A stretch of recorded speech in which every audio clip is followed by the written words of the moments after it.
Now we're live. Yeah, that worked. Yeah, we are live. Hey, cool. If you guys can hear us, type a one, please, into the chat. Okay, great. Woo. Sick. All right, guys. As you know, or maybe you don't know, I'm Joey Sturgis, and we're here with Al Levy, Adam Nolly Get Good, and Joel Wanasek, and this is the September Q&A. We're going to be talking about everything from production to mixing to recording, whatever you guys want to talk about, pretty much, but specifically, the song that Nolly is mixing with us this month. Well, actually, he'll be mixing it next month, but it's this month, the session. And we're really excited about that. And I want to welcome you, Nolly, for coming on here and thank you for coming on here and answering questions. It's awesome. No worries, it's my pleasure. It's cool to be here. So, if you guys could please just go ahead and start asking questions into the chat. In order to do that, you need to type a bracket, Q bracket, and then your question, and please end it with a question mark. This way we won't fumble over reading your question and sound like idiots. We like to have complete sentences, if you could, We please. like to pretend like we're not idiots. Yeah. I like to pretend, though you guys know better. So, you guys ready? And Let's begin. yeah, Sorry, go ahead. I was going to say, there's some questions coming in, so I'm going to throw it to you, Al. Go ahead and take it away. So this one is from Ivan Cortez. Nolly, what did you look for on the instruments when you were choosing bass and guitars? And also, Um, what picks do you use when playing bass? okay, that one's really easy to answer. I use these ones have the Periphery logo on, but they're basically the same as these regular orange Tortex Dunlop picks. They're .60 mil thick, and yeah, these are just black with the Periphery logo on it, but they're the same thing. We spoke a little bit on the podcast about using a thinner pick actually to get a really consistent sound when you're playing through the strings. So that was a pretty cool thing. I saw a few people reacting well to that. In terms of choosing instruments, it's a tough one because it spans like personal preference as well as like what really makes up the instrument itself. So one of the really important things for me is that a guitar is really well intonated, or is capable of being really well intonated and sounds really good and in tune. I think to me, like you can have the best guitar in the world, and if it's not in tune or doesn't stay in tune, it's going to sound terrible on record. There's nothing you can do about that. So I would always choose to use a mid-range guitar that keeps tune over an expensive one that doesn't. We're very lucky in Periphery. Everyone has amazing guitars. Misha has a really good collection of guitars. So we used a lot of his Jackson Signature model guitar, which is a really, really solid tracking instrument. We also have PRS guitars, courtesy of Mark, and Ibanez's whenever Jake was playing. For any kind of weirder stuff that needs single coils, we had a couple of Fender instruments on hand. But really, I'm not overly picky as long as the guitarist has an appropriate instrument for the track, and that, as I say, it's got the capability of sounding really in tune when being played. Bass-wise, I'm really spoiled with my signature basses, and well, any Dingwall bass. It doesn't have to be my signature model. Those things have an incredible sounding lower range I don't think we could get anything close to the mix, let alone my tone, if we weren't using those basses. And they also sound great in the regular range too. So literally, I don't own any non-Dingwall basses, and that suits me just fine. There are some other great brands of bass out there, don't get me wrong. But for me, again, they stay in tune amazingly. They're really bright and punchy, really clear. There's really nothing I could choose to do differently there. So, yeah. All right, here's one from Patrick Thomas, which is, what gauge strings do you use on your bass? That kind of depends on the tuning, actually. I'm lucky enough that Didario have made me some kind of custom packs, but also custom large gauge strings, which they don't make for the general public, and they kind of send me a lot at a time because I guess they just do a single batch of them, but of like 160s and 170s and 175s, like really heavy gauge strings to get the low F sharp.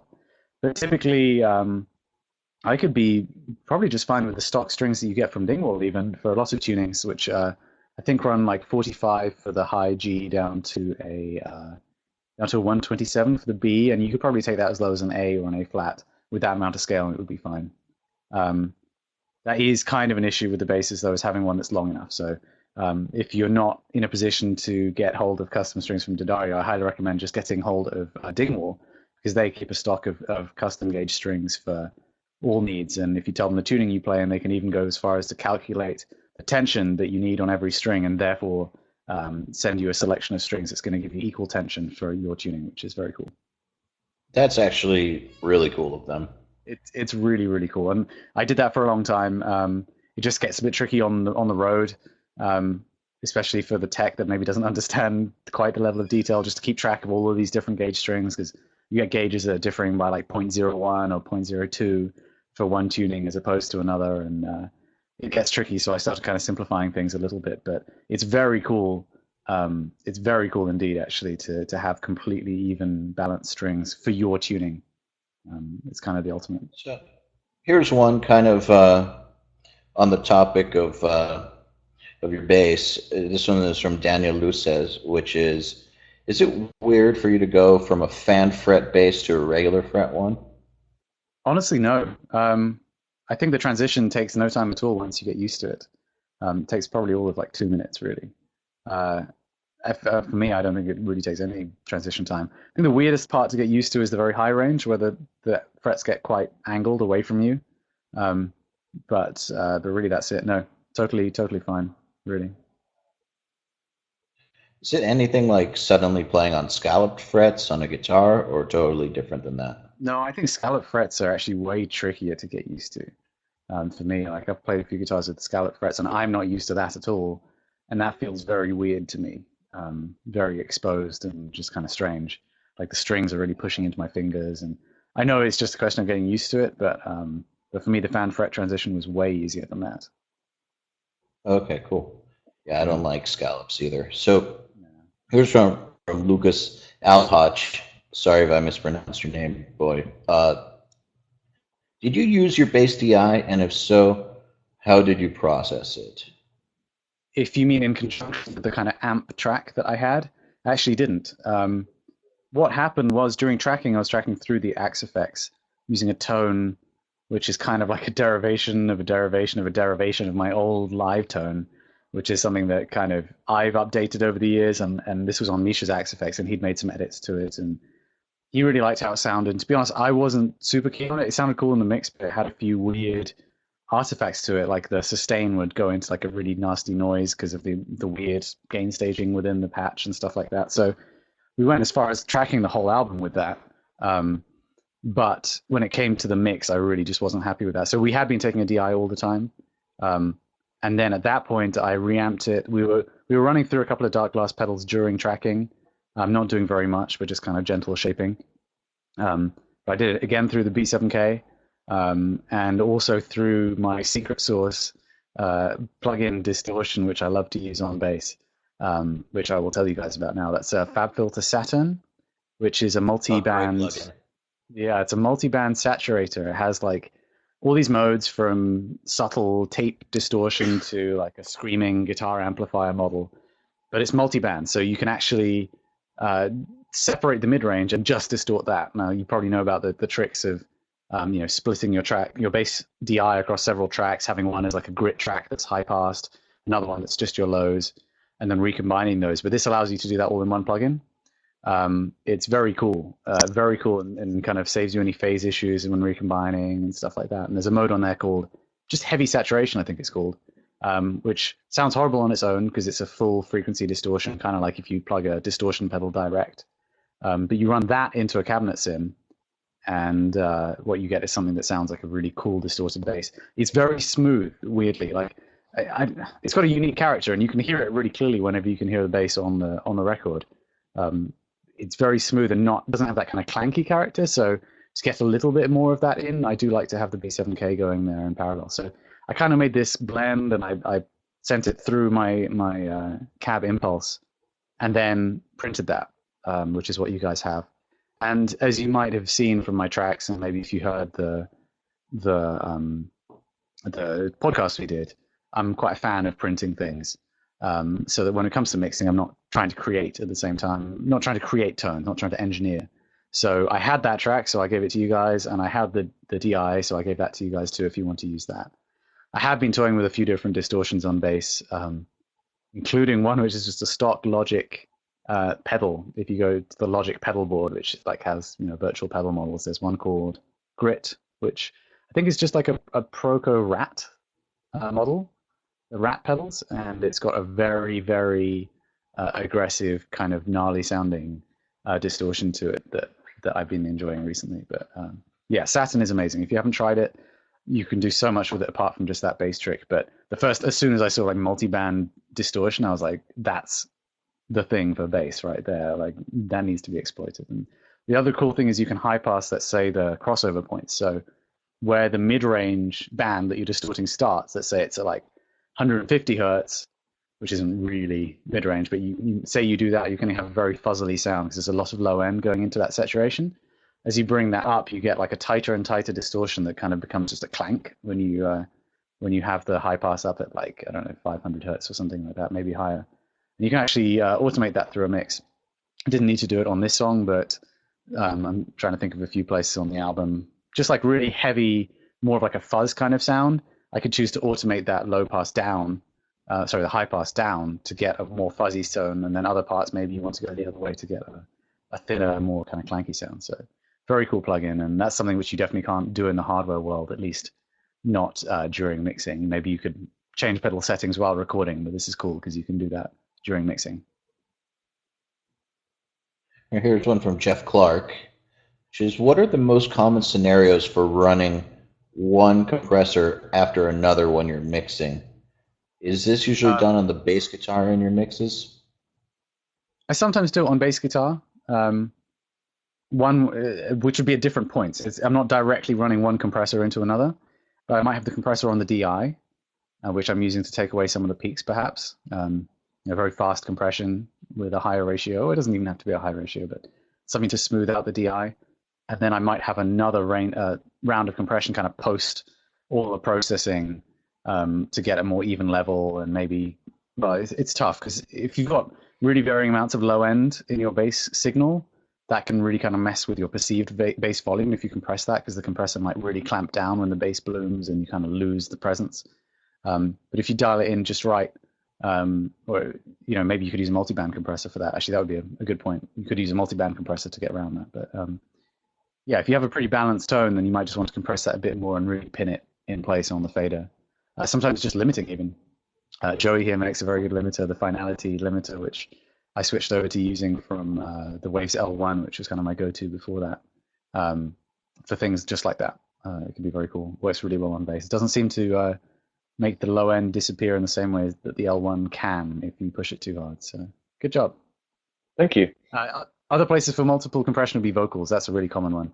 Similar approach though. You might have one step really fast to take away the peaks, and then maybe another one that's a bit slower. The classic thing is like an 1176, which is a very fast FET compressor, into an LA2A, which is a much slower, smoother opto compressor.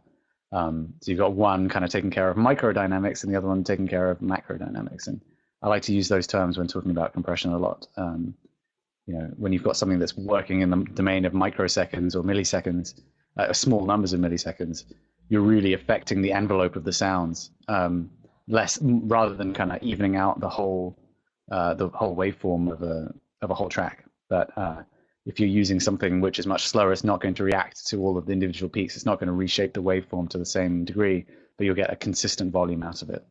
You just have to be careful because it might cause horrible pumping artifacts and whatnot if you're not careful. Joey, what about you? Do you ever start stacking compressors like that? I've never really found a need for it, but I do understand the concept behind it. Like, it does make sense to think of it in terms of micro and macro. However, I really don't know that I've ever come into a situation where I couldn't solve it some other way.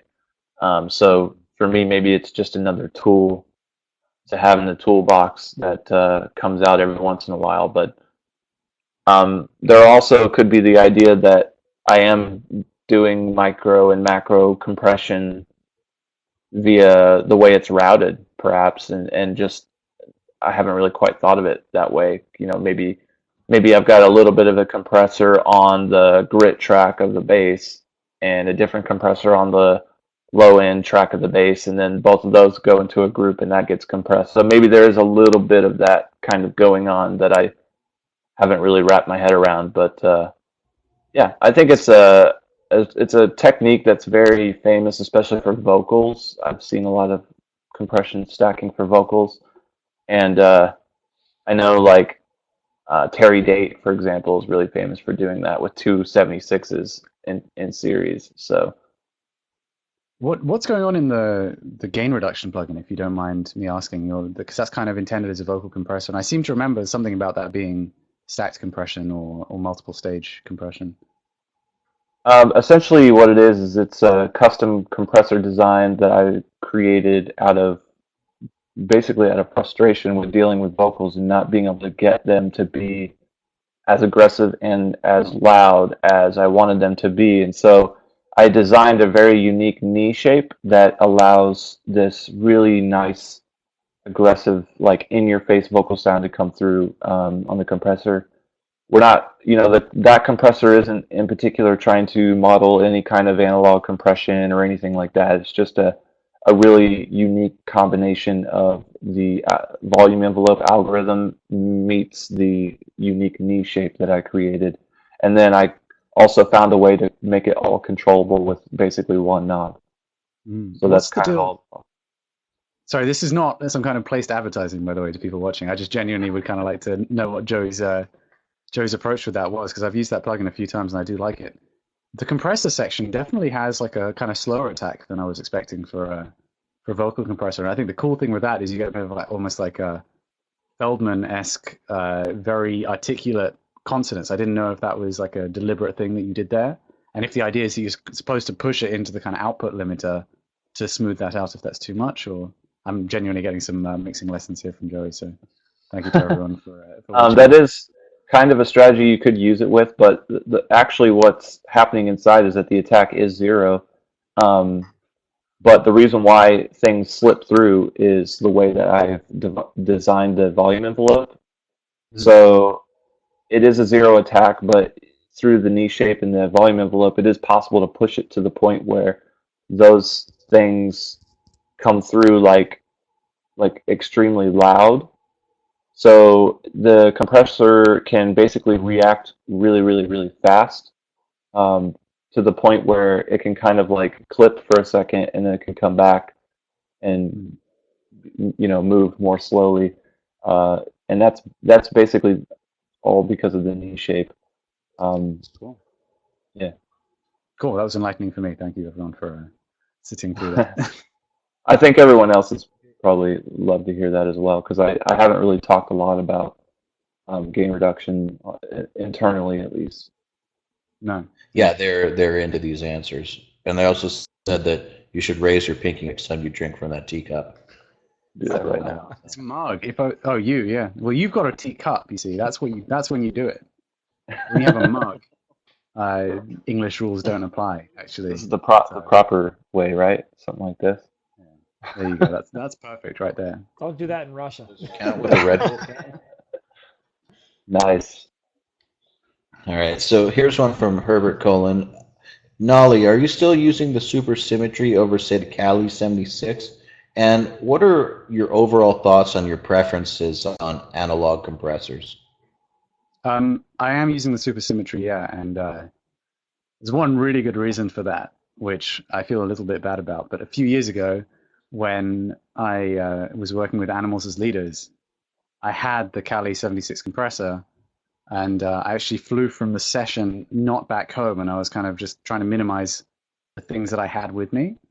And I left a lot of items in the custody of Javier from Animals as Leaders, who then moved house and promptly lost basically everything. So I don't know if the compressor is still around, but he lost a whole load of my other stuff, and the compressor is one of those items. So anything which I can say about the Kali 76 is really from memory, but it was a great compressor. It was very big, and I felt like it was more designed for guitar really than bass because it was quite difficult to trigger a small amount of gain reduction with bass. It seemed like the bass was setting it off like crazy.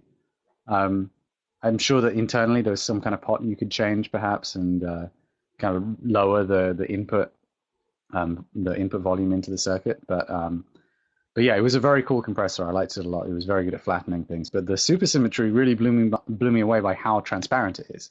The first time I played through it, I was kind of shocked at how dynamic it felt. And then I actually recorded a section, and my bass was completely flatlined. Like the DI was just like a rectangle, which I don't recommend doing, but was pretty shocking to me because as a player, I totally didn't notice that happening. And sonically, it sounded great. So somehow it's really flattening the envelope and making it awesome. Sorry, my screen just turned off there. Making it awesome, but without really affecting the feel. So it's very cool as a player. It does help get a little bit of that kind of wet sound to it, especially if you use the blend knob. It does have a sound, like you can tell there's a compressor on there. But yeah, I really like using that. When I'm at home, I tend mainly to use my distressor if I want some kind of compression on the way in. I'm using it right now on my voice, which is why it sounds amazing. And no, my approach to outboard compression is I'm not going to say there's no difference at all between a hardware compressor and a software compressor, but I can certainly get what I want from a software compressor. I noticed a few years ago when I got my distressor that it did have a cool quality that I couldn't seem to get with a lot of plugins. But I do feel like these days, guys like Slate Digital, especially with those new 1176s that they came out with, have that very kind of gluey, goopy feel. I don't know how to describe it. I don't know if I'm imagining it. I do actually do blind A/B tests of these things just to see how right I am. And I haven't had a chance to do that. But to compare it against my distressor wouldn't even be particularly fair since it's a different kind of topology. But I haven't had a chance to do that with any hardware units. But I do feel like those sound great. The main reason I would compress on the way in is just to have a more level signal, for control over the level. Like right now, I can move kind of closer and further away from the microphone, and I'm not going to get a hugely different volume out of the other end, which is great. If I was recording, I could set my input level way more easily and not have to worry about something either disappearing to infinitely small or overloading the input.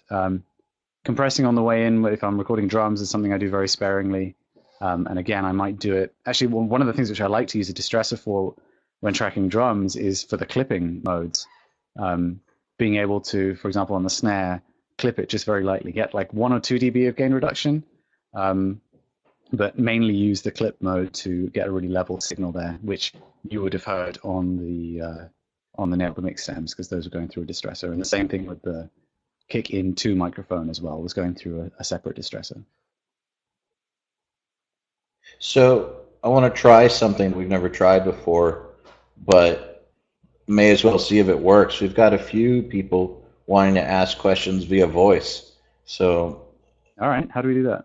Let's try this, see what happens. Let's see if this works. So Josh Hism, you're on the air with us. Do you have any, we're waiting for his response. And if it takes too long, we'll just switch back to the written questions. I just want to see if this will work like on a radio show. Where is he? Hello? Can you hear me? There he is. Hey, yeah, we can hear you. Here we go. Hey. Oh, can wow. hear you. What's your question, Josh? Wow, this is cool. I didn't expect this. Well, hey, Nolly, I just kind of wanted to know, like, what do you go for when you're trying to dial in guitar sounds? Like, where do you start? I really start with how it feels, to be honest. I don't mean emotionally. I mean, like, how the guitar responds when you play through a tone. Like, if I'm playing through a metal rig, there's a very particular feel that I'm looking for in terms of, like, how, I don't know, guitar players, I'm sure, get that it's very difficult to kind of verbalize those things, like the certain squishiness, the certain amount of, like, bloom, the gain holding up in certain contexts when as you move through the range of the guitar, it not sounding too saturated yet having sufficient gain to have the right amount of bloom and sustain to it. And honestly, that's not something which I have to think about too much because and most guitarists I know it's the same way. Like they can find that quite quickly because they have a strong preference as a player. And then the next thing for me really is there's just like a few things which I would go to for a certain tone, like a metal tone. I know that something like a PV 5150 is going to be the daddy for me. That has the sound that I like. There are others too that I really like. There's the KSR amps that I really like. There's diesel amps are great, but if I want something and I don't really have time to experiment, I'm always going to go for a 5150.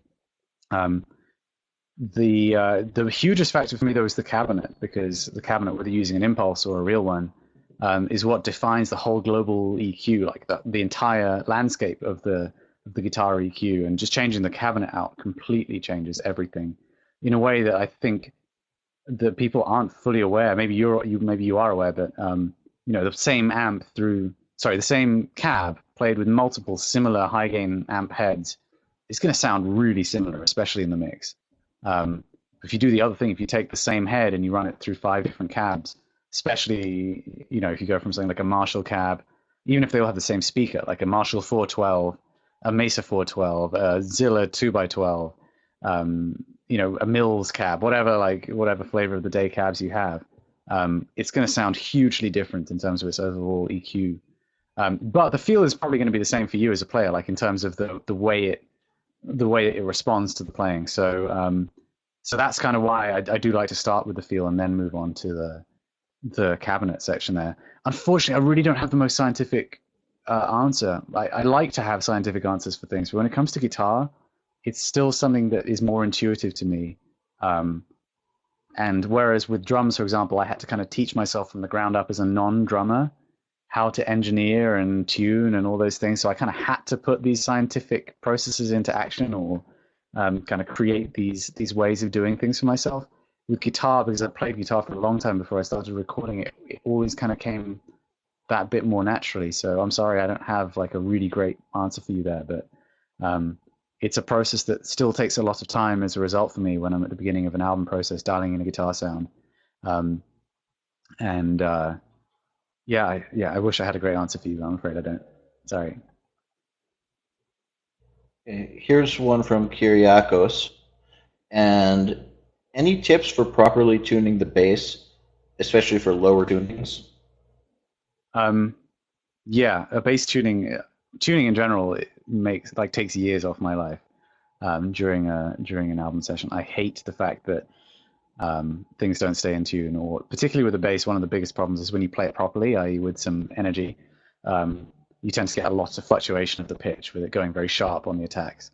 There's a few things. Playing with a softer pick was one thing, like I was talking about in the very beginning, tends to reduce that. It doesn't displace the string so much, so you don't get as much of that. Having an appropriate string gauge is good, but if you have a regular scale bass, like a 34-inch scale bass, and you're tuning really low, you're going to have to go to a very thick gauge string to get appropriate tension. What happens then is you get a bass that sounds more like a kind of sine wave than anything else. It's just a very kind of tubby sound that doesn't have the attack. And especially if you're playing it, if you got a 5-string bass, let's say, the high strings are probably going to sound awesome.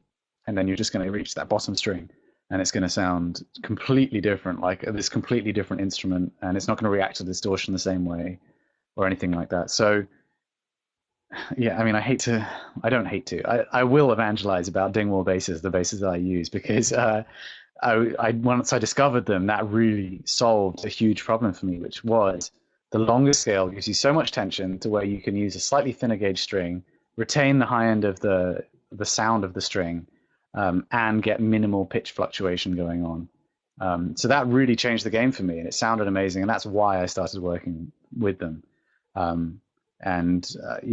holds true with most bands I record. If there's an opportunity to use a Dingwall bass, I'll probably use that. If you guys have seen the studio documentaries from the Devin Townsend record, if you watch the bass one of that, you'll see on my face the amount of frustration which I'm experiencing while we're trying to get this Sadowski bass, which is beautiful, to sound in tune. And a huge part of that was just because the scale length is not really sufficient. And that particular song, we were tuned to a low G, and it just wasn't working at all. So the other thing which I always do is track bass after guitars, because intonation is a kind of nebulous thing. It doesn't necessarily, like a well-intonated guitar can still sound out on certain notes, but sound in with itself. I wish it wasn't that way, but it is. So So when you're tracking, it's best for me generally to get the guitar sounding good as a coherent take, and then I'll put the bass in afterwards. And sometimes that involves punching in a lot of notes, specifically in tune with what's going on, and that can be really annoying too. But it's worth it in the end to have the bass really in tune with the root notes of the guitar. What actual tuner do you use? Sorry, is someone having a problem there? We both talked at the same time. I asked a question. What actual tuner unit do you use? Yeah, so I love the tuner on the Axe-Fx. The Axe-Fx 2 has an incredible tuner on it that, for example, I was just recording a really tiny something just now before we came on this podcast and on this this masterclass, and I was actually running a parallel. I was recording DI'd with my bass, but had an input going in parallel to the Axe-Fx muted just to use the tuner for that. It seems to have the right balance of not being too twitchy, that it doesn't take you a million years to get the note to stay in tune, according to the tuner, but is also incredibly accurate to where it doesn't. Okay, I don't know. It sounds really in tune to me. Devin, let me see if I can find a photo on my phone. He was tracking using an amazing tuner, which he said the guys at Fractal actually turned him on to. Sorry, it's going to take me a second to go back because I just took a photo of it on my phone and forgot about it until that question just got asked, because I don't really have to think about tuning too often because I'm generally using the Axe-Fx. Sorry, I'm scrolling through my. I think there's Okay. one called Peter or something. A Peterson. Peterson Yeah, Yeah, strobe. those are great. Those strobe tuners, but they drive me a little bit insane with how long it takes to tune. It's a bit like what I was saying the Axe-Fx doesn't have, whereas it's not. The Axe-Fx isn't twitchy, but I found that the Peterson tuners are very twitchy. So it really They doesn't. make me dizzy, actually. Yeah. Perhaps it's going to have that effect on you. Where is this thing? I know I took a photo of it. I hadn't heard of the Hey, brand look, before. someone I'm in the pretty sure. comments just said. So someone in the comments just said that strobe tuners make him ill. So it's not just me. Wait, I think I'm I close. I feel think I'm close. vindicated. Yes. Okay, I've got a photo of it. It's called a Sonic Research Turbo Tuner ST300. It looks like that. That's the photo I took of Devin's pedal. I've not done any research into it since that moment, but if you guys can find it, he was all about it, and yeah, apparently they're awesome tuners. So yeah, check those out. Great. Here's a good question, because I remember struggled with this a lot over the years till I finally figured it out. It's from Joshua Autry, which is, how do you get the grit track of the bass to be tight and aggressive but not brittle? And I'll just add overly clanky and annoying. Yeah, there's a few things annoying to me, and okay, strings play a huge part there. That's a weird place to start, but if you're using stainless steel strings to get that really bright sound on your bass, you're going to have to do a lot of notching of really zingy frequencies that you get as a result. Those zingy frequencies run through a distortion sound horrendous. And if you're not used to notching frequencies, it's a really important skill to have that goes for everything from finding annoying frequencies in cymbals to vocals. You know, there's like a certain pitch that you might, like an overtone that comes out with certain vocalists when they're singing hard to do with the shape of their diaphragm of their throat. That especially if you're compressing really hard, needs to be tamed. Or guitars too often have these kind of very they call them narrowband colorations in technical terms. I think when I've spoken to guys at Celestion or whatever, that's how they refer to them. Those kind of whistly frequencies. So yeah, notching those frequencies out pre-distortion and then quite often post-distortion as well is important. Having the right high pass is important, like the frequency that you're high passing at, as I was discussing earlier with Saturn, drastically affects the character of the distortion. If it's too high, it might start to get brittle. If it's too low, it might be too fuzzily. So finding the right point there is really important. And then it's just a question as well of just trial and error with trying different distortion types. I remember when I used to do it that way, because I did used to kind of separate onto different tracks, my bass tones. I would go through like all of the amp modelers I had and all of the cabinet sims that go along with those, like guitar amp models for really distorted kind of grit tracks. And really only a very small number of them sounded good to my ear in that particular, with that particular instrument on that particular song. So I'm afraid it does take some trial and error there as well. I think Joey might be able to answer that pretty well. He's very much a fan of the parallel processing chain with bass, correct? Yeah. I think everything you said makes a lot of sense, actually. I never considered that the string metal type or the string construction could contribute to some of those overtones and those ringing frequencies that I often not find myself notching out. Right. So that's something definitely to consider, and I think it just goes back to the point that we kind of harp on a lot, throughout the podcast and the Q&As and Nail the Mix, is that it all goes back to the source. If you have, if you're recording something, whatever's going into that recording is pretty much where most of your sound is generated. I would even be willing to say 90% of the sound comes from, what you're capturing. So if you're capturing a bass that has a lot of ringing frequencies, then that's what you're going to be dealing with every step of the tone or every step of the mix. Yeah, and I will. Sorry, just to talk about strings for a second again. I think at the moment my preference has actually gone back to non-stainless strings. We recorded P3 with stainless strings, and I have a huge stock of stainless strings, which is great. But the 4-string bass behind me, the white one that I used for that playthrough video that Ale and I were talking about on the podcast, came with nickel strings on it, which are the kind of smoother sounding strings. And having not played them for a long time, acoustically, I was like, yeah, this is kind of not as punchy and bright as I'm used to. When I recorded that bass track, it was so much easier to get like a really present sound out of it that didn't have those zingy frequencies. But at the same time, it is a different effect. So, you might well like stainless strings. I would equate it maybe to like clear and coated heads on toms, for example. Like if you use a clear head unmuffled, you get loads of overtones. You get a brighter sound, but you get all of these like ringing overtones. The coated head's duller, but doesn't have those overtones. You might find that you don't need as much muffling. And you can boost the top end on it, and those overtones just aren't there. So that's kind of how I would equate it.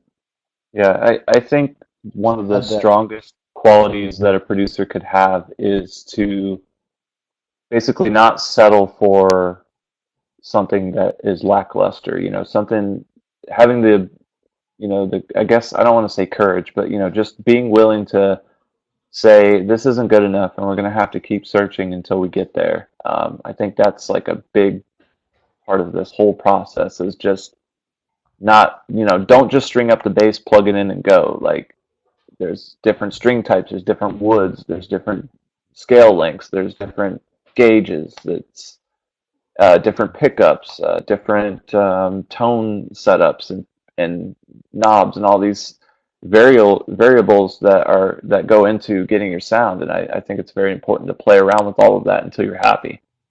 Yeah, absolutely. And I think it's also important to have your own stock of, even if it's just like one bass guitar that you know really well how it sounds, and you've tried all the string variations out and you've used it in a lot of contexts, and you can say, if you're with a band, if you experiment with that gear and it's not doing it, you have that to go to. So yeah, I think it's really important. I mean, I'm very lucky to have a load of really nice basses here, not just my signature model, but like the regular combustions by Dingwall. I've got my lovely Afterburner bass down there. I've got like a P bass made by Dingwall, and I know those sounds really, really well. So depending on the band, I can pretty much from the word go, I'm going to point them towards one of those basses because I do believe they're awesome. But especially if we're having any trouble with one of their instruments, we can go straight to that. I just want to add one thing to this. I think what's in addition to everything we say about capturing right source tone, of course, that's so important. It's also really important to know what you need in order to be able to do your work. So, for instance, a case in point would be sometimes when tracking a tube amp, high gain amp, you might want to boost the highs on the amp more than you would actually want in a mix, just so that you can cut them later and notch them, because doing it the other way around, capturing it too dull and then boosting with a plugin might not give you the same type of really usable high mids um, and high end on your guitars. It might not work that way. For instance, if you want to use Pro Steel strings or whatever because you like their clank, just know you're going to have to be notching them. So it's important that um, don't make choices because you're afraid of something you might have to do later. More just be aware of what you're going to have to do to something in order to achieve the goal. Um, Yeah. so let's move on to next question. And this is from the same guy. It's just a good question from Joshua Autry, which is, do you believe that it's possible to maintain clarity with your fingers in a low tune environment with a lot of attack on bass? Um, yeah, I think it can be done. I think I don't have the right technique for it, but it's definitely rare. But there are bassists out there that have really amazing finger technique where they play maybe a bit closer to the neck and really kind of slap down with their fingers, and they're very powerful with it, and that can sound awesome.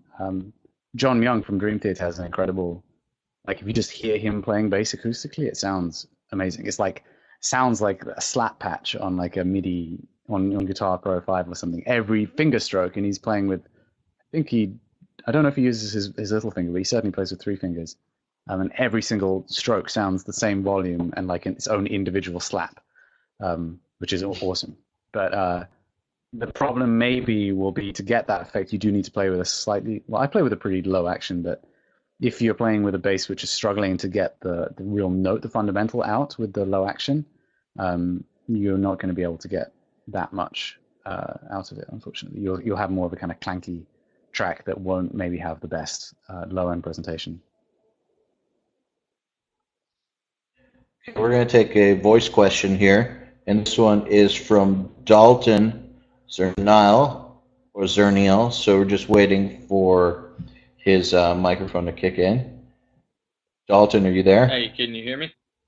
Yeah. Yeah, I'm here. Can you hear me? We can hear you. What's your question? Okay, so this has to do with a lot of like spatial effects in songs, like especially for you, Nolly. How do you guys go about choosing the right reverb for a specific use, like for a snare or delays for that matter, just any kind of spatial effects for the song? Yeah. I think reverbs are one of those things where I don't know. I feel like with both it just takes so much experimentation. Like for example, Logic Space Designer, which is it's a nice reverb plugin that comes with Logic. I think I've gone through every single patch on there at some point, and I can literally think offhand. I know them off the top of my head, like 4 different reverb patches that I like on there. So it's not even just about like a reverb plugin, but about like the specific impulse or the specific settings you have on it. Um, I don't know. Like for example, let's take snare drum. For me, what I want from a reverb on snare is not beautiful at all. Like I've tried every nice expensive reverb that I can get my hands on. Um, that's supposed to be, even stuff that's modeled on really nice live rooms and or really great plate reverbs and stuff like that. And I generally find them way too smooth and not kind of explosive enough, which is exactly what they're supposed to be. They're supposed to be wonderfully rich and smooth. But for me on a snare, what I specifically want is something really kind of bit grungy and zingy and bright that's going to make it's going to sound a bit more like a real drum in a room, but also kind of have this just aggressive industrial-ish kind of sound to it. And I've tried everything out there that I can find, and I always come back to the same one made by Stillwell. It's called Verbiage. It's a really cheap plugin. It's supposed to just emulate like a digital reverb. It's not supposed to be super high quality or anything like that, but it has always done the trick for me. I actually this is funny because I just said all that, but actually on P3, I think I didn't use that. I used a really nice reverb, a patch on the QL Spaces, which is the East-West reverb plugin. But that was just me experimenting. To be honest, I wasn't that happy with how it came out. Had a cool effect, but I used that reverb. It was like a studio reverb that was quite short, and I put that through Soundtoys Devil Lock, which is a really, really aggressive model of a broadcast limiter. And my idea there was to get that explosive character, but what I found, maybe it was more my choice of compressor than anything else, but I found it was very undynamic. That compressor is it just brick walls anything. So what I was finding is like the ghost notes were still coming through really loud in there. Um, I don't know. It worked in the context of the mix, and it's pretty cool. But since then I've gone back to verbiage, and then other things like vocals. I love one particular patch in Space Designer, which is called Hard Ambience. I think you'll find it in the Medium Hall. I want to say Medium Hall preset. I don't know. Logic users, you'll find it. Hard Ambience, it's called, and there's just something about it which is awesome on vocals. It sounds great. Then I'd say probably my biggest issue with a lot of reverbs is just how rich and full they sound. I often doesn't work in the kind of mixes that I do. I don't know what you guys find, but for me, like if you've got aggressive guitars and bass eating up all of that mid-range space, throwing a dark reverb on a vocal in there, you may as well not have done anything apart from just fog up your mix. Um, and really, I'm looking for things that have a bit more brightness to them without the zinginess in the top. So yeah, that's a very vague thing about reverb. Delay, I like often, for example, on guitars and vocals, I like delays that you can filter quite heavily. Perhaps they have like cool bit of wobble to them. Like the classic, of course, is Soundtoys Echo Boy. If you're not familiar with that plugin, you should definitely check it out.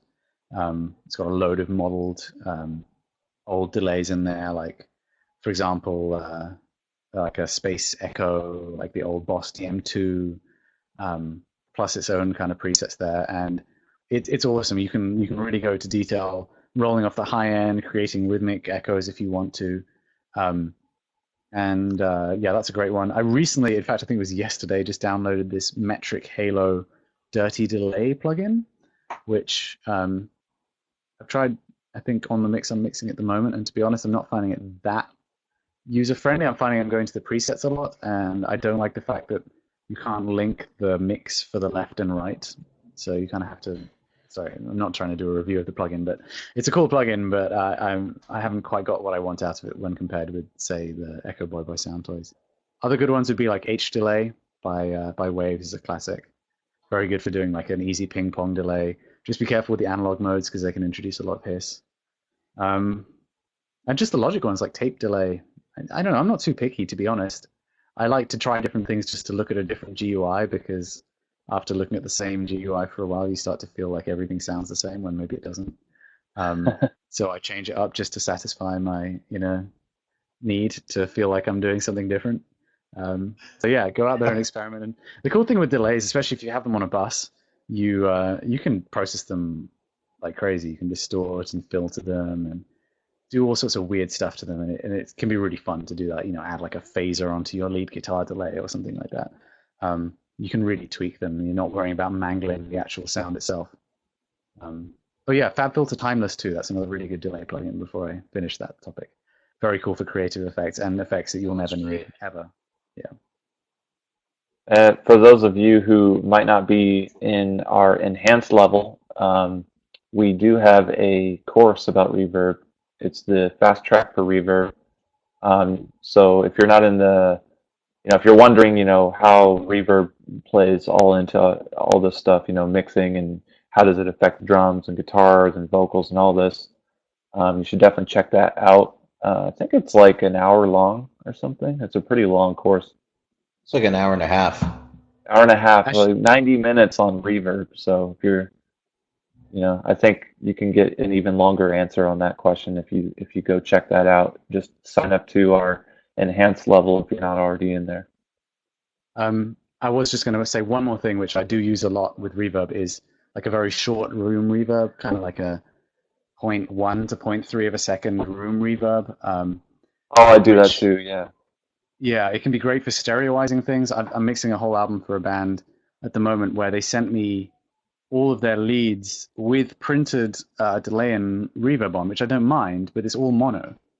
And like, if I want to make like a stereo module, like a tail out of that, that's very difficult. But what I did do was use, and what I have been doing is using a lot of very short room reverbs, which just basically stereoize the signal and give you this feeling like there's a space to it. And then even like the reverb trail, which is mono, is going through that, so it's got a bit of a stereo thing going on with it. And I'm doing also, I'm using like doubling plugins too sometimes, but not everything wants to sound like it has a chorus or a doubler effect on it. So that's a really good trick. I do that with bass, for example. Like beginning of Absalom on our new album, which seems to be it's an exposed bass part. So a lot of people that like the bass tone are talking about that one section. Just for that exposed section, I did put on a bit of a room reverb and actually distorted it a bit more too. But that can be a very cool effect. Don't overlook that. All right, here's one from Mitchell Barlow, which is, with the prayer position mix, how do you make such a low end kick cut through the guitars when they're both being played at the same time? I'm having issues with the first verse getting the kick to cut, and I always have that issue with low end kicks. Hmm. By low end, I assume he means that it has a lot of low end rather than being. I think he means that it's very endowed in the low end department. It's a Cool. very That's good. very low end heavy. Cool. Yeah, I mean, there's a few things. One could be, um, oh man, I wish there was a single answer to it, but really it's like just not stopping until it sounds right. But having a consistent kick is a good thing. Matt plays quite a lot of one-footed doubles throughout this song, where you'll find like one kick is very soft and the next one's louder. Using a plugin like, for example, Sound Radix make a plugin called Drum Leveler, which I used a lot and do use a lot. It basically clip gains every hit to within you have like a ratio of how much percent you want to go to a specific level, but you could completely flatline the kick signal if you wanted, so that every kick was even. It wouldn't have the same tonality because it's being hit at different velocities, but so having the low end be consistent and having the attack be consistent with the kicks is really important. Maybe using a little bit of a sample, which I did use some sample on the record and will when we do the mix live. But the other thing, which I guess you're probably not talking about either of those things, but I think really it's just about getting the EQ curve correct. For me, there has to be there's this happy medium where the click and the low end of the kick are in equilibrium to where when you bring the fader up to where the click is audible and coming through the mix, the low end is doing what it needs to do. And I have a very quick spot check that I do for that, which is using FabFilter Pro Q2, which is kind of my go-to surgical EQ. If I can physically see, and this almost sounds too simple to be true, and maybe I'm dumb for doing this, but I look at where the peak is on the treble side, and I look at where the bass is, and if they look like they're kind of peaking at around the same volume, because typically a kick drum has like a bass hump and then a kind of scooped mid and then treble again. If they're kind of peaking around the same point, that tends to be it for me. Like that tends to mean it's pretty well equalized, to use that word in every way that it could be used. And what I find then is it's a very simple job, really. I just bring the fader up until the click is audible through everything else, and the low end is doing what I want it to do. So that seems to work. The other thing, I guess, is not over compressing your mix, over limiting your mix. That could maybe not help too. That's something, especially with the amount of low end that I put into my kick and bass guitar, because I do like to have a lot there. If you do over compress or limit your mix at the mastering stage or on the stereo bus, you will find that you're pushing that compressor really hard, and you might find yourself then bringing the kick down in volume so that it doesn't set that off too much, and then you've lost the impact that the kick has. So, there's a lot of things it could be. The other thing is just frequencies, like having a well-balanced mix, having the guitars do what they need to do without infringing too much on the low end territory, having the bass not overlap with the kick too much, and all of that. So I'm sorry, again, not a very scientific answer, but that's kind of where the trial and error of mixing comes in. And I've been going backwards and forwards on a mix I'm doing for a band right now, over the last few days, where every day I finish, I'm like, yeah, that's great.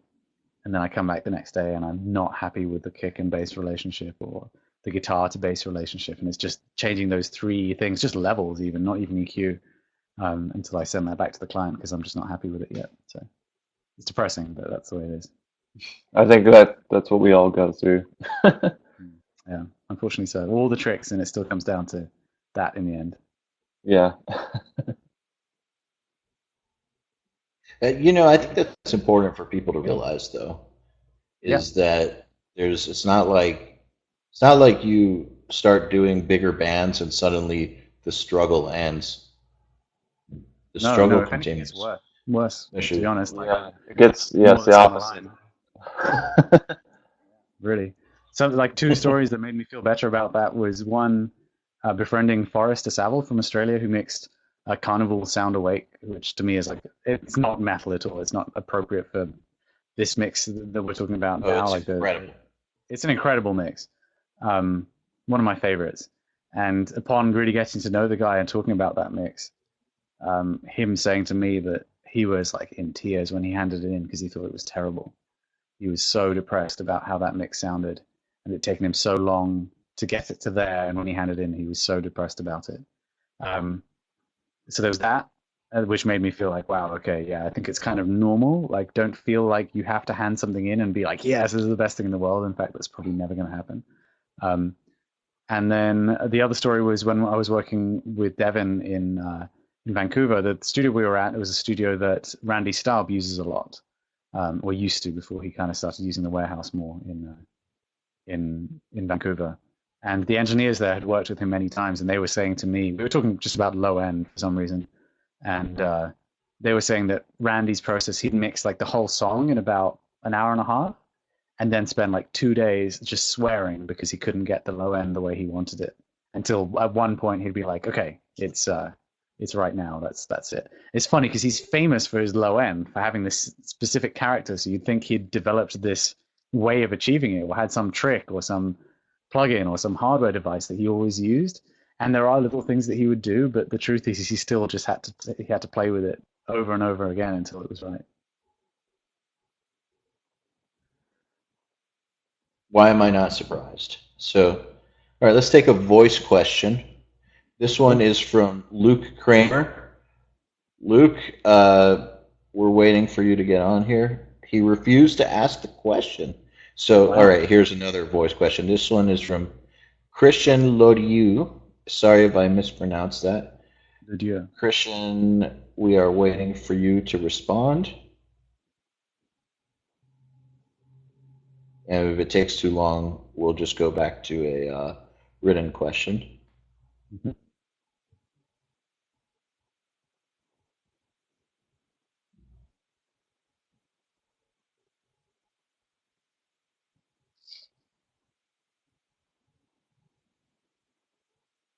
All right, Yep. I'm gonna call it on that one. Sure. Okay, let's go back to written questions. Okay, here's one from Rory Beavis. Hi Nolly, how do you approach general volume automation in your mixes? For example, some producers will increase the overall level on choruses to create impact. Is this something you do yourself, or do you rely on the composition of the song to create the impact? A bit of both. I think I'm more likely to raise and lower individual elements than I am the whole mix, although I'm not averse to doing that too. Um, but whenever I do, like say, the most normal thing for me is really to drop the volume when it goes to a quieter section rather than raise the volume in louder sections. Sorry, in like more important sections. So if I do bring the volume down, let's say it's a heavy song that has a clean break, I'm also going to need to do all sorts of stuff to the individual instruments because, for example, the kick drum is probably at a very inappropriate level for the soft part.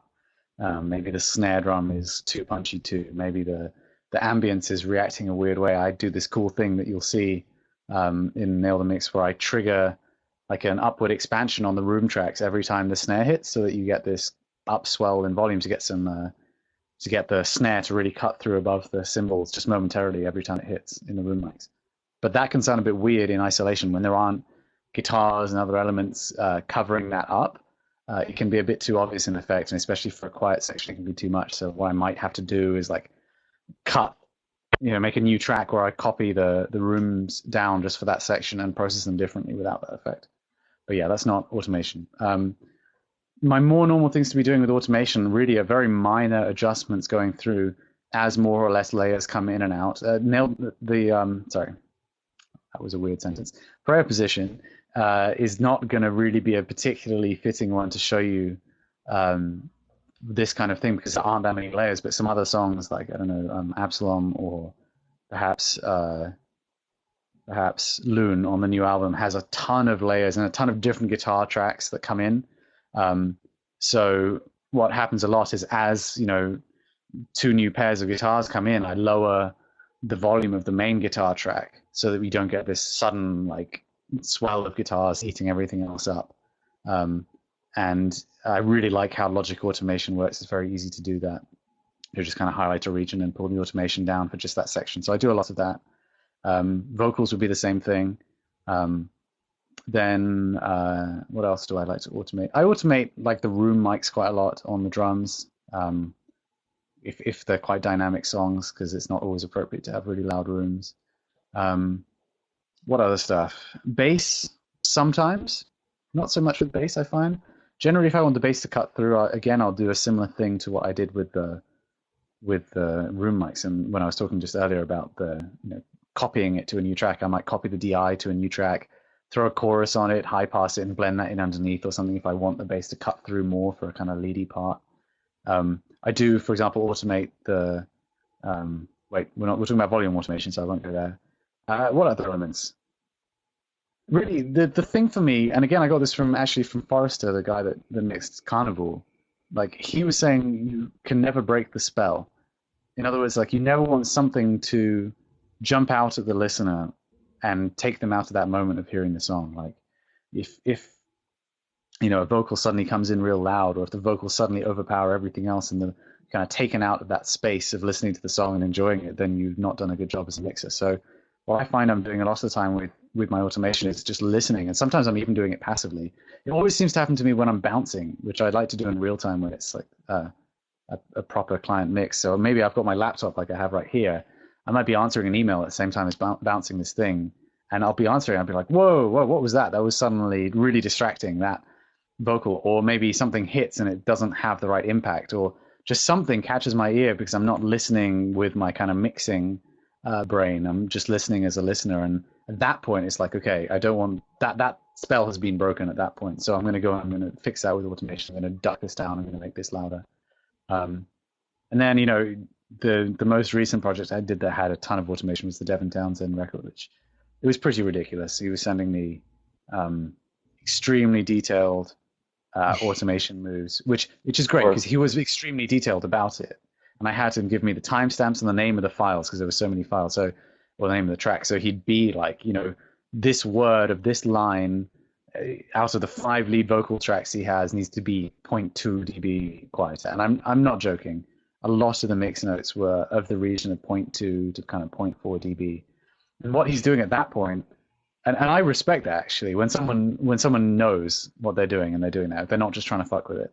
If they really need to hear it a certain way, all they're doing is they're just shifting the emphasis. Like, that harmony just has a different emphasis to it. There's no other way of putting it. Like, this other line now catches the ear and that other one supports it but doesn't. So those kind of moves, you're never going to perceive like a drop in volume, but relative to the other things around it, you might. That's where I tend to spend a lot of time automating when I'm mixing.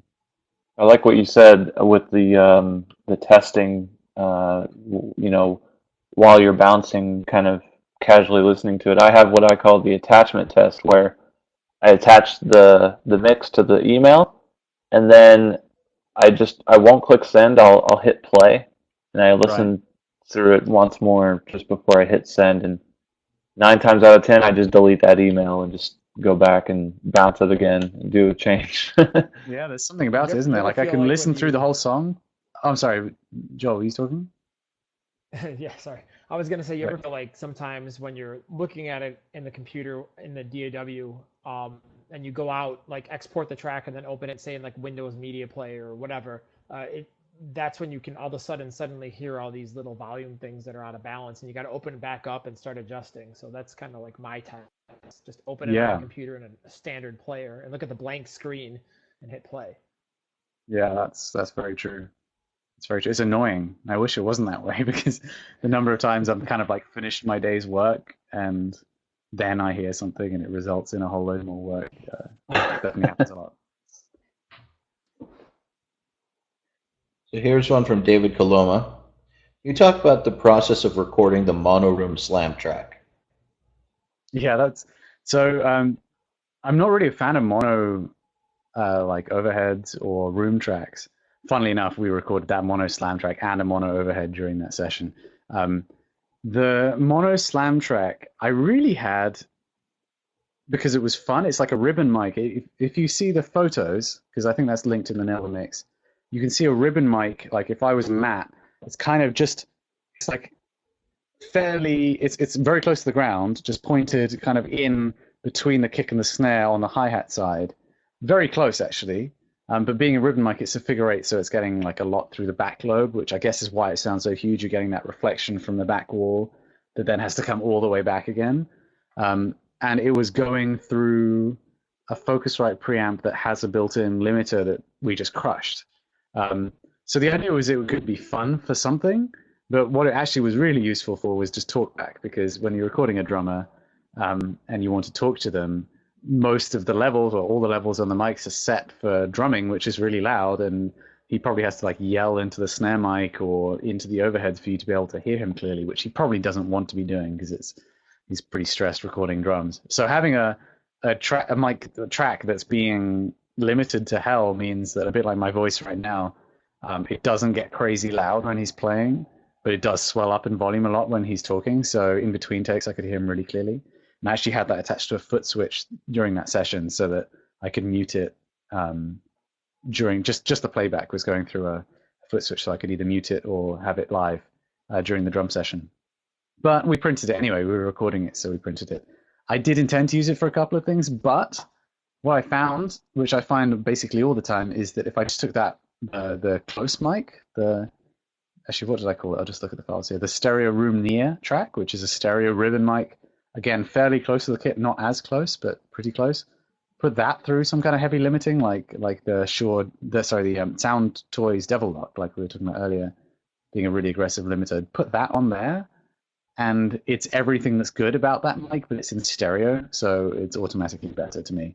And indeed, you can hear that effect at a couple of points in Catch Fire. There's one point in particular just after the first chorus where it drops to just bass, drums, and vocals, and you can hear I bring up a room mic track there, which is the stereo rooms going through limiting.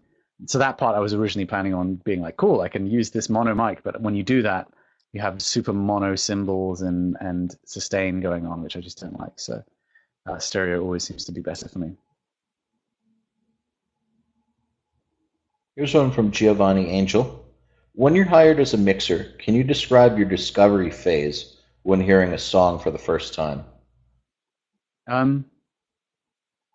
What I really like to do, if they've provided me with one, is to listen to the rough mix, because a lot can be discerned from that. It's tough, like, because it's something which I'm trying to be more strict on myself, because my instant feeling when I do import all my files into a session is to want to start mixing it, and you start mixing right away, because as a mixer, as soon as you start listening, you're like, well, that's not right, and this needs to be this way, and you kind of start getting into that too early. And if I were to criticize myself in the past, I'd say that that's been a problem for me, is I've spent more time mixing before I've even really got to know the song as a whole. So that's something I'm actively working on, is spending a lot more time just listening to the track, and not either to the rough track or to the imported tracks, just to be able to get more of a feel for the song, because I do feel like having a knowledge of the song is a huge bonus. And when I'm mixing material that I've recorded or been involved in the recording of, so much easier to mix and really get what I'm going for there, and to get all the little details right. But yeah, like I say, that's something which I'm certainly working on now, and I'd advise anyone to, because I think that's an extremely important thing. It's tough though, like you get to song 8 out of an album or something, and you've got an idea of how the band sounds. If it's not a band that sounds like every style kind of mixed into one, if it's a kind of typical metal record, you might start not putting as much effort in, and that's just unfortunately human nature. Like, not effort with the mix, or maybe it doesn't sound worse, but you haven't got to know the song in the same way that maybe you got to know the first song. And I don't necessarily think that's right as someone that's providing a service to a client. So something I'm trying to work on, particularly myself. I don't know if you guys have something to say about that, but I know that that's something which I'm definitely trying to correct. Yeah, I totally have been there before quite a few times, because, I mean, there's also the thing that there's always going to be better songs and worse songs. And so there's always going to be, as a listener, songs that you're attracted to more, and I feel like those always get more love out of the mixer, um, just because the mixer thinks they're better. I mean, Yeah. I kind of think it makes. I also think it's not necessarily a bad thing, because based on the fact that there are better songs and worse songs, there's no album that's ever flat across the board. Everything's equal. I think it is important to spend more time on the better songs, maximize them, get the most out of them. So, I mean, Perhaps. not.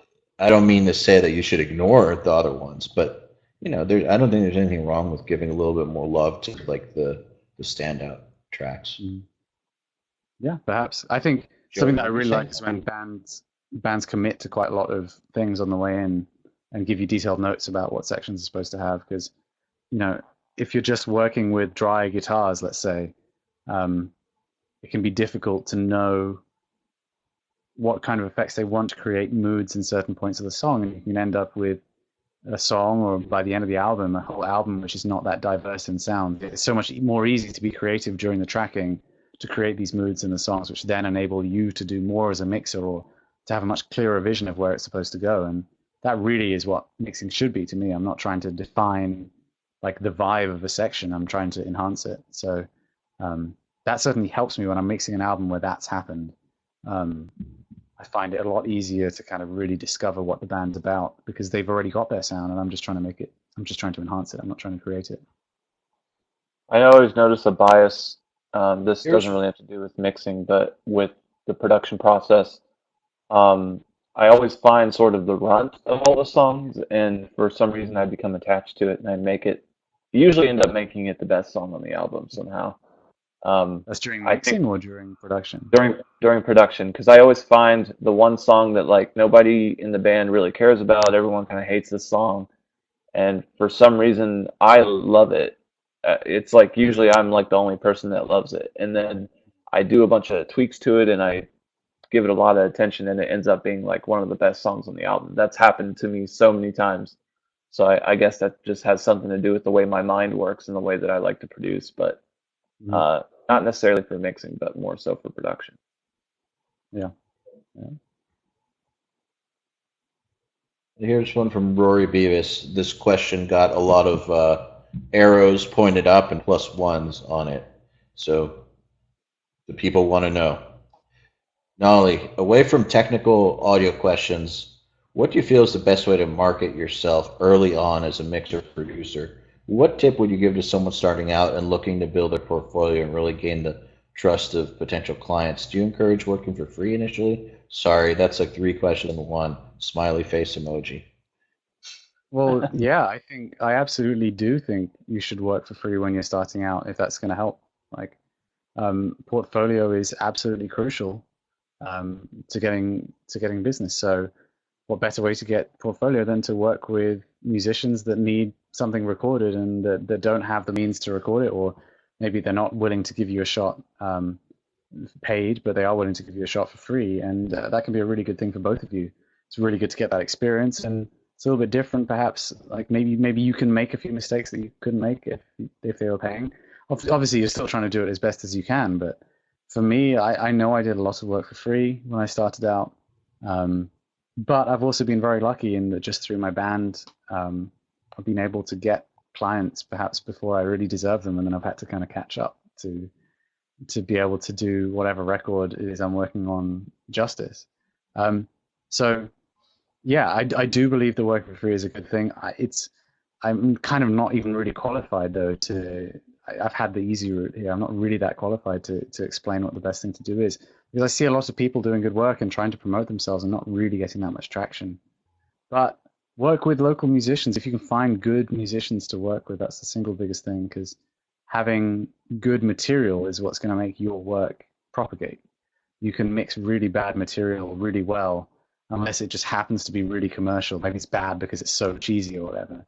Um, unless it's sorry, if it's just bad material with bad musicians, you could use all of the best techniques in the book. You could engineer everything perfectly, and it's not going to result in something which people are going to want to listen to, and therefore aren't going to really care about your work so much. So,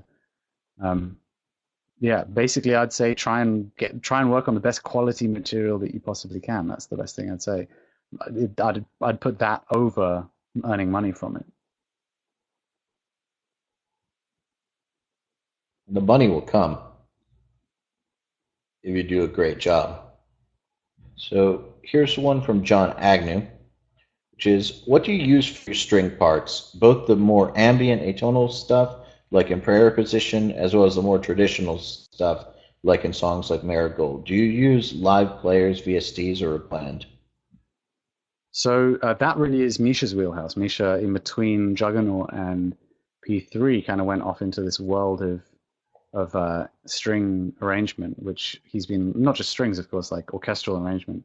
He loves music for video games and films, and that's kind of become his project, is writing and recording music like that. So that's something which came out a lot on our album. And in terms of what VSTs he uses, I know he likes, like, of course, LA scoring strings, the Albion stuff, but there's so much stuff that I don't even know. And what he does a lot is combine orchestral libraries, so it's not just obviously like one of those libraries, because they get used a lot and they have distinct sounds. So there's that. But what we did towards the end of the process was actually send all of the string arrangements to a friend of ours who is he kind of makes a job out of hiring session musicians to do string tracks, and it's not just strings, but like woodwind and orchestral recording for people, like arrangement and then recording as a remote session process. So he took all of the MIDI, and then he took the parts which needed the most help.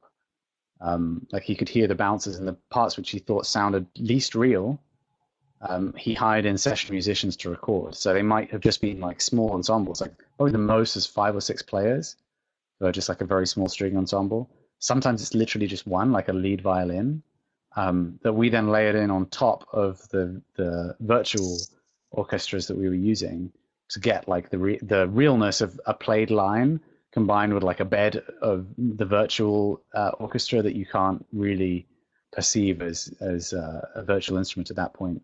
What we also did is we kind of earmarked certain parts, like the one in prayer position, where we're like, just do some like aleatoric, like just weird film scorey, creepy noises. And so the prayer position thing, he just did something, and it was exactly what we were looking for, like for a kind of creepy string part. Those are live strings, and we did not score that. Like we didn't write that out in MIDI or anything like that. I think he just had the players kind of improvise those sounds, and that's what we ended up using.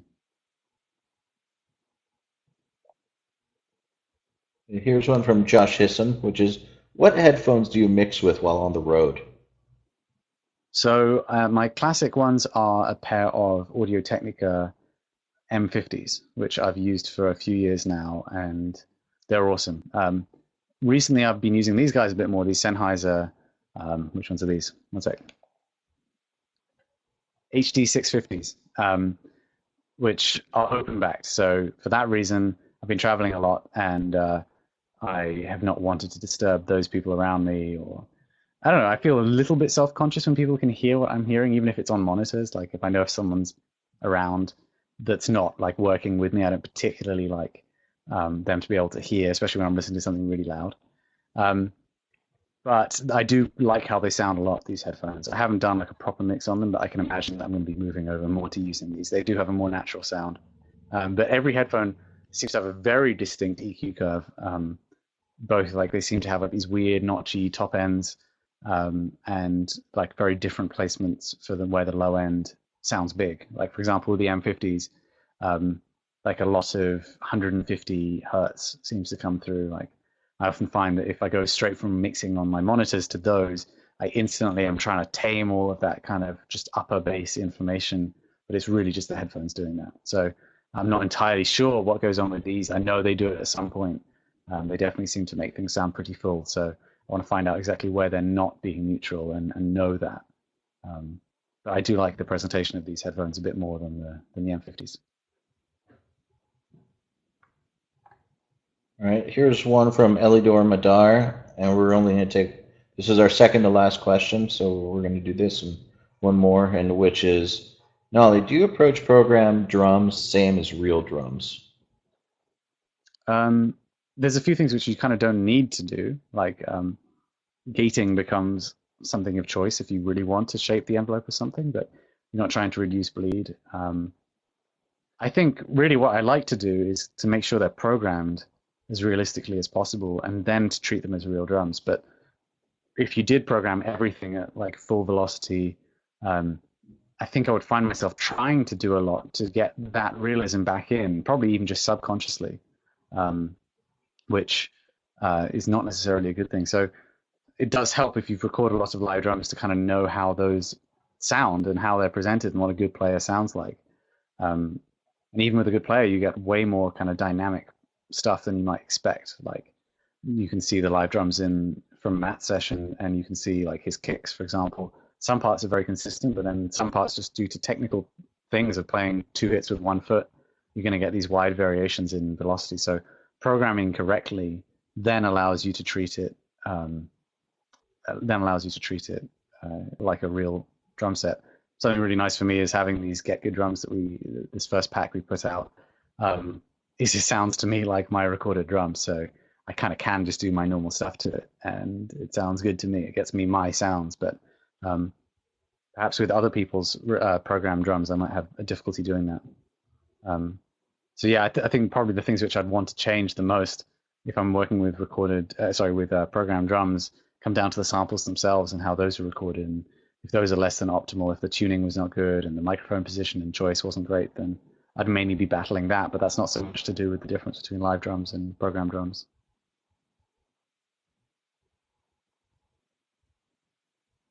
So, final question, because he asked it multiple times, is from Jonathan, and I'm not even going to try to pronounce his name. I know when I've been overmatched in pronunciation department, and I will lose this one. So Jonathan G. And this is when you struggle with a mix and spend a lot of time on it, what do you do to not get sick of the song? My frustrations seem to affect my critical mindset and make me doubt my decisions. I think something kind of happens to me, which is the opposite of that, where I find myself liking the song, even if I hated it initially, which is kind of like that radio effect of if you're like listening to commercial radio, you're going to hear these same pop songs, which at first you think are the worst trash you've ever heard, and then by the end you kind of secretly love them. So that's what tends to happen to me, actually, is I tend to like the songs. If I'm just mixing, mainly. Like if I'm involved in the creation of the song, I can definitely start to get sick of them. But I definitely find that just stuff gets stuck in my head, and I'm going to bed with a loop of some song that I didn't even like when I first heard it, that now I just can't get out of my head. I don't know. Do you guys find out that like the music you mix just gets completely stuck in your head? Always, Absolutely. all the time. Mm-hmm. Even more so than like No way around that. more so than like pop music, which pop music is kind of designed to like put the chorus lyrics in your head and you'll know like every word and stuff.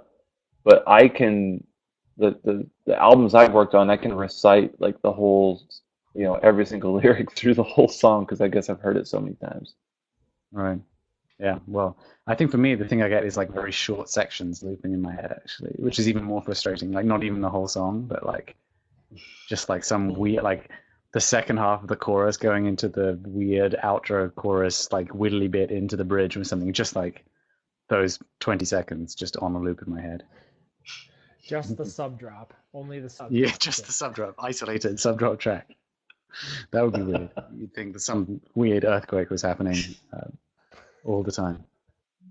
But in the exact timing, Yeah, like you have a you click have track. to wait like maybe a minute between sub drops. Yeah. That would make you insane. Wow. All right, well, Nolly, thank you for doing this chat with us. Thank you No so worries. much. It's been my pleasure. Hope you guys enjoyed it. Yes, definitely. Yeah, thanks for being so open with all your answers, and just thank you. And No worries. those of you guys watching this, it will be available for download in the multi-track section of your Nail the Mix accounts. So probably in the next few hours. Sweet. And, And so, yeah. and for all of you, See you we guys want you later. guys to Thank show up and show up to the live Nail the Mix later. Well, it's not going to be this month. It'll be a few days after. But make sure you register. Go to our Private Producers Club, click on events, find the live mix event, and register in there. We want to see your beautiful faces and your beautiful screen names that we can't pronounce. And your beautiful questions. All right. See you guys later. Thanks, guys.